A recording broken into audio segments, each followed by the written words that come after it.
മലപ്പുറം പാണക്കാട് മണ്ണിടിച്ചിലുണ്ടായ പ്രദേശത്തെ ഗതാഗതം പുനഃസ്ഥാപിക്കാനുള്ള നടപടികൾ തുടരുന്നു. ഇതുവരെ 238 ലോഡ് മണ്ണാണ് മാറ്റിയത്. അരുൺ അമൃതനാഥ് വിവരങ്ങളുമായി ചേരുന്നു. നമുക്കൊപ്പം അരുൺ, ഗുഡ് മോർണിംഗ്. 238 ലോഡ് മണ്ണെന്ന് പറയുമ്പോൾ അത് ചില്ലറ മൺകൂനെ ആയിരുന്നില്ല ഇടിഞ്ഞിറങ്ങി താഴേക്ക് വന്നത്. എത്ര വലിയൊരു ദുരന്തം തലനാരിഴയ്ക്കൊക്കെ വഴിമാറിപ്പോയതാണ് അല്ലേ? എന്താ നിലവിൽ സ്ഥിതി?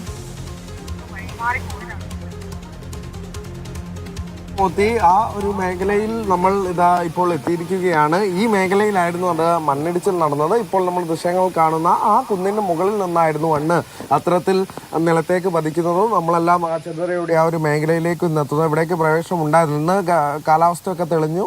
ഈ ഗതാഗതമൊക്കെ പുനഃസ്ഥാപിക്കാനുള്ള നടപടികൾ ആരംഭിച്ചതാണ്.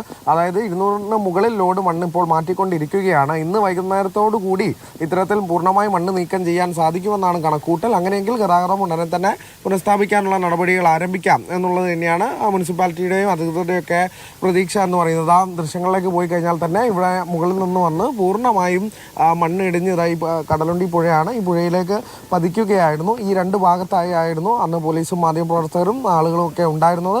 ആ മേഖലയിൽ നിന്ന് മോദി സൂചിപ്പിച്ചതുപോലെ തന്നെ തലനാരിഴയ്ക്കായിരുന്നു ആളുകൾ രക്ഷപ്പെട്ടത് എന്നുള്ളത് തന്നെയാണ്. എന്തായാലും ഇന്ന് വൈകുന്നേരത്തോടു കൂടി പൂർണ്ണമായും മണ്ണ് നീക്കാനുള്ള നടപടികളൊക്കെ തന്നെയാണ് സ്വീകരിച്ചു വരുന്നത് എന്നുള്ളതാണ്.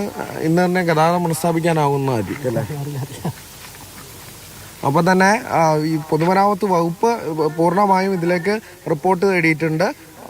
മന്ത്രി പി കെ കുഞ്ഞാലിക്കുട്ടി ഉൾപ്പെടെ അതിന് റിപ്പോർട്ട് ആവശ്യപ്പെട്ടിട്ടുമുണ്ട്. സമഗ്രമായ ഒരു പഠനം എന്തുകൊണ്ട് മണ്ണിടിഞ്ഞു, അതിൽ മനുഷ്യ നിർമ്മിതമായ ദുരന്തമാണെന്ന ആരോപണങ്ങളൊക്കെ ഒരു ഭാഗത്ത് ഉയർന്നിരുന്നു. അപ്പോൾ അത്തരത്തിലുള്ള നിർമ്മാണ പ്രവൃത്തികളുമായി ബന്ധപ്പെട്ട തർക്കങ്ങളൊക്കെ ഒരു ഭാഗത്ത് നഗരസഭയും ജിയോളജി വകുപ്പും ഒക്കെ തമ്മിൽ നടന്നിരുന്നു എന്നുള്ളത് കൂടിയാണ്.